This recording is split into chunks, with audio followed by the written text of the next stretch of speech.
Year 1850 को दिखाते हुए इस मूवी का स्टार्ट होता है। वहीं पर हमें एक राइटर दिखाया जाता है जो कि काफी फेमस था। वो राइटर इस जगह का नहीं था बल्कि वो यहाँ पर किसी से मिलने आया था। वो राइटर एक घर के डोर पर नॉक करता है, लेकिन उस घर में जो लेडी रहती थी वो उस राइटर को वापस जाने के लिए बोलती है, क्योंकि वो समझ रही थी कि शायद वो कोई कस्टमर होगा। लेकिन वो राइटर उस लेडी को अपने बारे में इंट्रोड्यूस करवाता है कि मैं एक राइटर हूँ, ना कि कोई कस्टमर। वो लेडी फौरन समझ जाती है और दरवाजा खोलकर उस राइटर को अंदर बुला लेती है। वो राइटर इस घर में इस लेडी के हस्बैंड से मिलने आया था और इस लेडी के हस्बैंड का नाम थॉमस था, जो कि एक बूढ़ा इंसान था। यहाँ पर वो राइटर उस बूढ़े आदमी यानी थॉमस से कोई स्टोरी सुनने आया था, लेकिन जैसे ही वो राइटर थॉमस से मिलता है, थॉमस उसकी इंसल्ट करने लगता है कि क्या तुम पागल हो, इतनी दूर से सिर्फ मुझसे मिलने आए हो। लेकिन वो राइटर थॉमस के गुस्से को इग्नोर करता है। वो थॉमस को कहता है कि मैं आपके पास एक कहानी सुनने आया हूँ। यहाँ पर वो राइटर थॉमस को पैसों की ऑफर भी करता है कि अगर आप मुझे वो कहानी सुना दें तो मैं आपको अपने सारे पैसे दे दूंगा। ये कहते ही वो राइटर थॉमस के सामने अपने सारे पैसे भी रख देता है, लेकिन थॉमस इस ऑफर से साफ इनकार कर देता है और वो उस राइटर को कहता है कि तुम जाओ और गवर्नमेंट हिस्ट्री चेक करो, वहाँ पर तुम्हें वो कहानी मिल जाएगी। लेकिन वो राइटर थॉमस को कहता है कि मैंने वो रियल स्टोरी आपके मुंह से सुननी है, ना कि किसी गवर्नमेंट हिस्ट्री को चेक करना है। ये बात सुनकर थॉमस को राइटर पर गुस्सा आता है और वो उसे वहाँ से जाने के लिए कहता है। साथ साथ थॉमस ये भी कहता है कि मैं कुछ भी नहीं जानता।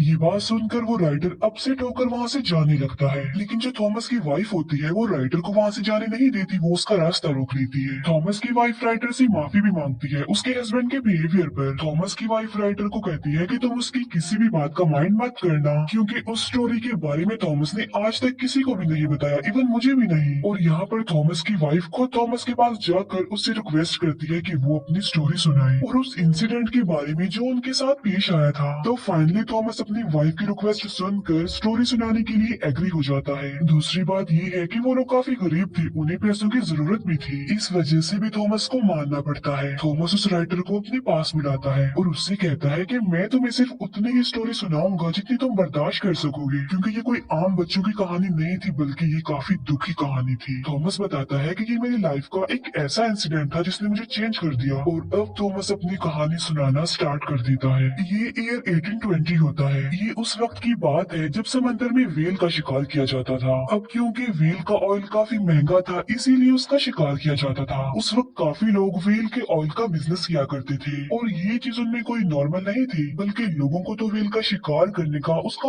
ऑयल निकालने का बहुत ज्यादा क्रेज था। इवन लोग इस बात पर बेट भी लगाया करते थे कि जितने भी शिप समंदर में जा रहे हैं उसमें से ज्यादा ऑयल कौन सा शिप लेकर आएगा। वहीं पर हमें एक पर्सन दिखाया जाता है जिसका नाम होता है ओविन। ओविन जो कि एक कंपनी के लिए काम करता था। ओविन की एक वाइफ भी थी, इसका मतलब ये था कि वो अपनी लाइफ में बहुत खुश था। ओविन जिस कंपनी के लिए काम किया करता था उनका काम भी ये था कि वो वेल्स का शिकार किया करती थी। जाहिर सी बात है ये कंपनी भी ऑयल हासिल करने के लिए ऐसा किया करती थी। ओविन उस कंपनी के हेड से मिलता है। वो ओविन को बताते हैं कि इस बार हम समंदर में वेल का शिकार करने के लिए अपना सबसे एक्सपेंसिव शिप भेजने वाले हैं। वो लोग ओविन को कहते हैं कि उस शिप का ऑफिसर हम तुम्हें बनाकर भेजने वाले हैं। ये बात सुनकर ओविन काफी अपसेट हो जाता है, क्योंकि इन लोगों ने ओविन से प्रॉमिस किया था कि नेक्स्ट टाइम तुम ही कैप्टन बनोगे, लेकिन उन लोगों ने अपना वादा पूरा नहीं किया, क्योंकि वो तो कैप्टन किसी और को बना रहे थे और जिसको वो कैप्टन बनाना चाहते थे उसका नाम जॉर्ज था। जॉर्ज असल में कंपनी के एक ऑनर का बेटा था। इस बार भी कंपनी के वो हेड्स ओविन से प्रॉमिस करते हैं कि हम नेक्स्ट टाइम तुम्हें ही कैप्टन बनाएंगे। अब क्योंकि ओविन एक काबिल इंसान था इसीलिए उसकी सैलरी बढ़ा दी जाती है और इसीलिए ओविन उनकी ये बात मान लेता है और वो उन लोगों को कहता है कि मुझे रिटर्न फॉर्म में दो कि नेक्स्ट टाइम तुम मुझे ही कैप्टन बनाओगे। फिर हम देखते हैं कि ओविन अपने सफर पर जाने के लिए तैयारियां वगैरह कर रहा था।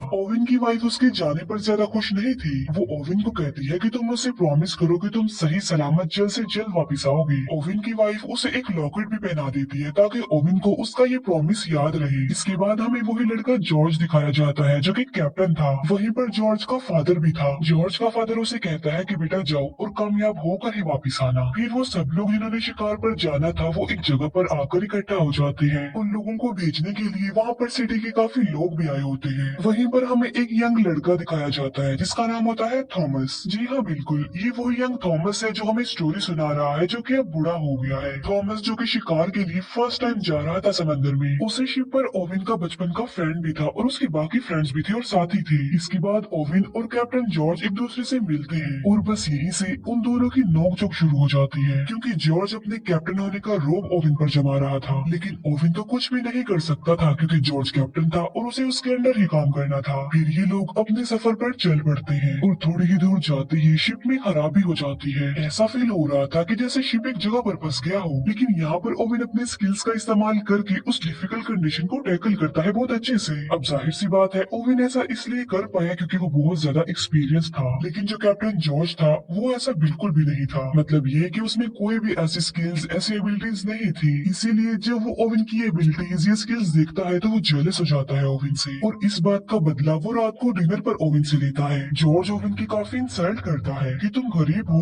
और सिर्फ एक फार्मर के बेटे हो। अब क्योंकि ओविन से ये इंसल्ट बर्दाश्त नहीं हो रही थी और वो कुछ कर भी नहीं सकता था, इसीलिए वो वहाँ से उठकर चला जाता है और अपने साथियों को कहता है कि हमने कल सुबह जल्दी उठना है। उस शिप पर हम ये बात नोटिस करते हैं कि गरीब लोगों को ज्यादा इम्पोर्टेंस नहीं दी जाती थी, बल्कि उन्हें हमेशा छोटा ही समझा जाता था। नेक्स्ट डे जॉर्ज फिर से ओविन को ऑर्डर लगाने लगता है। अब ना चाहते हुए भी ओविन को जॉर्ज का ऑर्डर मानना ही पड़ता था। लेकिन फिर तभी ओविन का ध्यान एक समुद्री तूफान पर जाता है। वो ये बात जॉर्ज से शेयर करता है कि आगे समुद्री तूफान है, हमारे लिए खतरा है, इसीलिए हमें शिप को वापस मोड़ लेना चाहिए। लेकिन जॉर्ज ओविन की ये बात नहीं मानता और शिप को तूफान में ही ले जाने का ऑर्डर दे देता है। और जब वो लोग तूफान में एंटर करते हैं तो वो लोग वहाँ पर फंस जाते हैं। तूफान में भी ओविन चिल्ला रहा होता है कि शिप को वापस मोड़ लिया जाए जल्दी से। लेकिन जॉर्ज अभी तक अपनी जिद पर ही अड़ा हुआ था और वो शिप को और ज्यादा तूफान के अंदर ले जाता है। ऐसा करने से उनके लिए काफी खतरा था, उनकी जान का खतरा, शिप डूबने का खतरा। लेकिन किसी तरह करके वो तूफान से बाहर आ जाते हैं। इसके बाद जॉर्ज ओविन को कहता है कि तुम सबके सामने मुझसे सॉरी बोलोगे और हम इस शिप को वापस अपने आइलैंड पर लेकर जाएंगे। इसका मतलब ये है कि हम व्हेल का शिकार किए बगैर ही यहाँ से वापस चले जाएंगे। लेकिन यहाँ पर ओविन जॉर्ज को काफी समझाने की कोशिश करता है कि देखो, सिचुएशन को समझने की कोशिश करो, हम वापस खाली हाथ नहीं जा सकते क्योंकि ये बहुत सारे लोगों की जिंदगियों का सवाल है। वो लोग हमारा इंतजार कर रहे हैं कि हम तेल लेकर ही वापस लौटेंगे। और यहाँ पर ओविन जॉर्ज को राजी कर लेता है, इसीलिए वो लोग वापस जाने की बजाय अपने सफर के लिए आगे बढ़ते हैं। इसके बाद हमें डायरेक्ट 3 महीने बाद का सीन दिखाया जाता है और वो लोग एक ऐसी जगह पर पहुंच जाते हैं जहाँ पर उन्हें बहुत सारी वेल्स मिल जाती है। वो लोग वेल्स का शिकार करने के लिए अपनी बोट पर ही निकल जाते हैं। तभी ओविन एक वेल पर अटैक कर देता है और वो वेल पहले तो बचने की काफी कोशिश करती है, लेकिन फिर वो मर जाती है। बाद में वो लोग उस वेल को शिप पर ले आते हैं और वो लोग उसका तेल निकालने लग गए। उन लोगों ने अब वेल के अंदर भी तो किसी को भेजना ही था। अब क्योंकि थॉमस साइज में काफी छोटा था, इसीलिए ओविन वेल के अंदर थॉमस को भेजता है। फिर शिकार किए उन्हें काफी दिन गुजर जाते हैं, लेकिन अब उन्हें कोई भी शिकार नहीं मिल रहा था। और मुसीबत की बात तो ये थी कि उनके खाने का सामान भी खत्म हो रहा था। अब क्योंकि वो लोग ज्यादा आगे तक नहीं गए थे, इसीलिए वो बीच में एक आइलैंड पर रुक जाते हैं। वहीं पर वो लोग एक कैप्टन से मिलते हैं और वो भी वेल के शिकार के लिए ही वहाँ पर आया था। वो सब लोग उस आदमी से मिलते हैं और वो उन लोगों को अपने शिकार की आखिरी कहानी सुनाता है।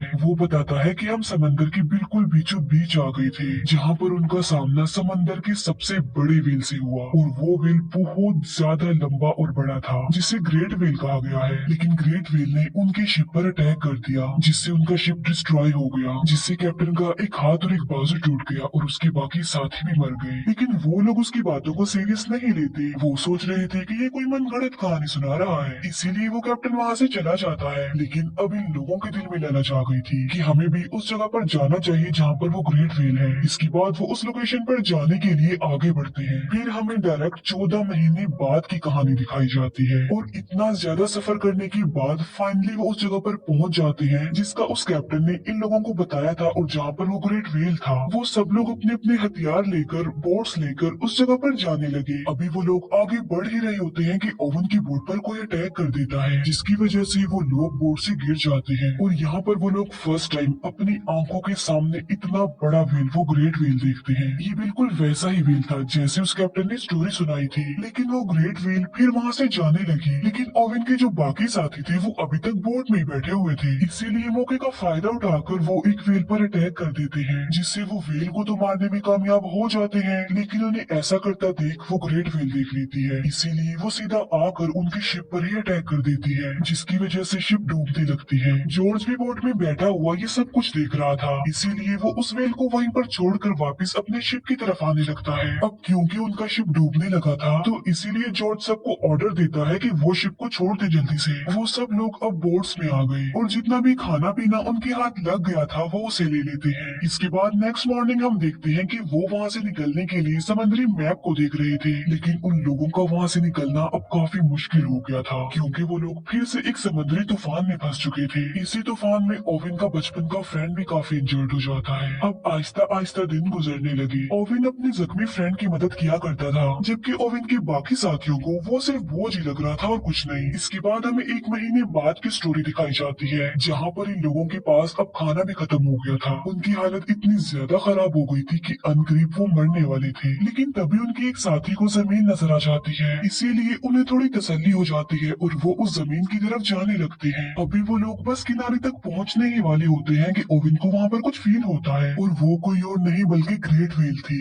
जो कि उन सारी बोट से टकरा जाती है और उनकी बोट्स टूट जाती हैं। तब वो लोग समंदर की लहरों के साथ किनारे तक पहुंच जाते हैं और अब उन लोगों की हालत किसी जानवर से कम तो नहीं थी, यानी आइलैंड पर आकर उन्हें जो कुछ भी मिलता जा रहा था वो उसे ही खा रहे थे जिंदा रहने के लिए। फिर जॉर्ज अपने साथियों को आग जलाने के लिए बोलता है, जिससे होगा ये कि अगर समंदर में कोई शिप होगा तो वो लोगों को देख लेगा और उन्हें वहाँ से ले जाएगा। जहाँ पर वो लोग रह रहे थे वो एक बंजर आइलैंड था, वहाँ पर कोई आबादी नहीं थी। फिर एक दिन खाने की तलाश में उन्हें उस आइलैंड पर एक केव मिल जाती है, जिसके अंदर बहुत सारे लोगों के स्केलेटन्स पड़े हुए थे। इसका मतलब ये है कि वहाँ पर पहले भी लोग आकर फंस चुके थे, लेकिन उनकी हेल्प के लिए कोई नहीं आया। इसीलिए वो लोग सोच रहे थे कि वो भी एक दिन उन्हीं लोगों की तरह मर जाएंगे। फिर वो लोग वहाँ से निकलने का फैसला करते हैं और अपने टूटी हुई बोट्स को रिपेयर करने लगते हैं। उनमें से कुछ लोग आइलैंड पर रहने का ही डिसाइड करते हैं, और उन लोगों में ओवेन का बचपन का फ्रेंड भी शामिल था। लेकिन जाते जाते ओवेन अपने फ्रेंड से प्रॉमिस करके जाता है कि मैं तुम्हारे लिए हेल्प जरूर लेकर आऊंगा।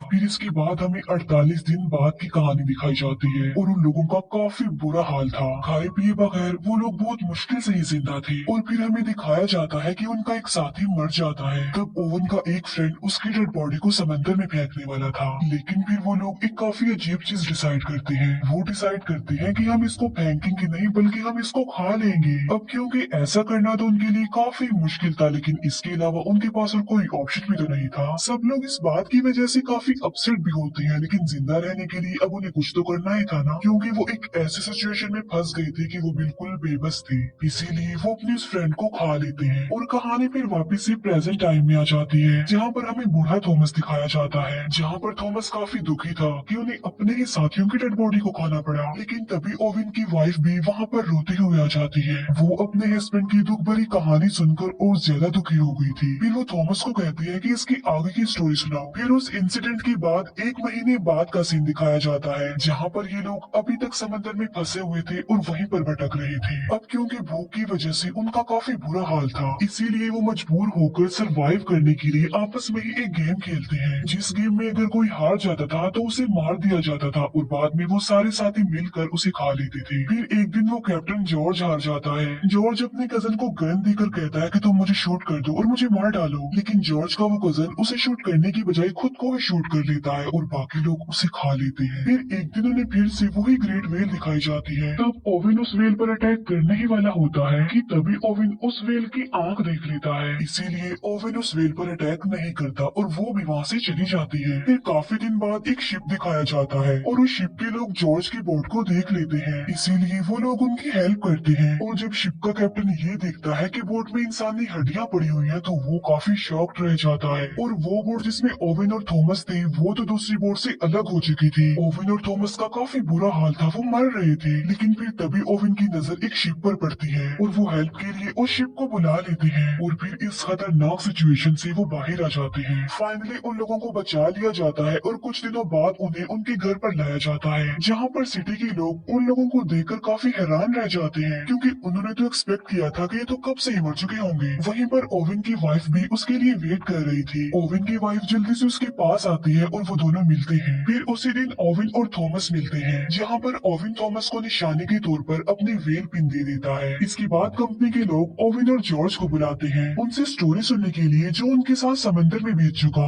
अब क्योंकि उनकी बात पर बिलीव तो किया जाने वाला नहीं था, इसीलिए ओवन वहाँ से जाने लगता है। ओवन जाते जाते जॉर्ज को कहता है कि तुम अपने कैप्टन होने का फर्ज अदा कर दो, इन्हें सब कुछ सच सच बता दो। जहाँ पर जॉर्ज पहले तो झूठ बोलता है, लेकिन फिर वो सारी बात सच बता देता है। लेकिन कंपनी के जो लोग होते हैं वो कोई मन गढ़ंत कोई झूठी कहानी ही बता देते हैं। इसके बाद हमें फिर से ओवन दिखाया जाता है। अब क्योंकि ओवन को अ काइंड ऑफ नई जिंदगी मिली थी, इसीलिए वो अपनी न्यू लाइफ का बड़े अच्छे से स्टार्ट लेता है और वादे के मुताबिक उसने उस आइलैंड पर अपने फ्रेंड के पास कोई बोट भी भेज दी। लेकिन अब काफी देर हो चुकी थी, क्योंकि ओवन का फ्रेंड मर चुका था। और यहाँ पर थॉमस की कहानी कंप्लीट हो जाती है। कहानी सुना देने के बाद थॉमस उस राइटर से पूछता है कि क्या तुम इस कहानी को दुनिया के सामने लाओगे, जिस पर राइटर कहता है कि जी हाँ, लेकिन मैं इस स्टोरी को एक ऐसा मोड़ दूंगा जो कि रियल इंसिडेंट पर बेस्ड होगी। इसके बाद हमें काफी महीनों बाद का सीन दिखाया जाता है, जहाँ पर हम देखते हैं कि उस राइटर ने बुक लिख दी और वो काफी फेमस भी हो गया। और इसी के साथ ये मूवी यहीं पर एंड हो जाती है। Thank you for watching.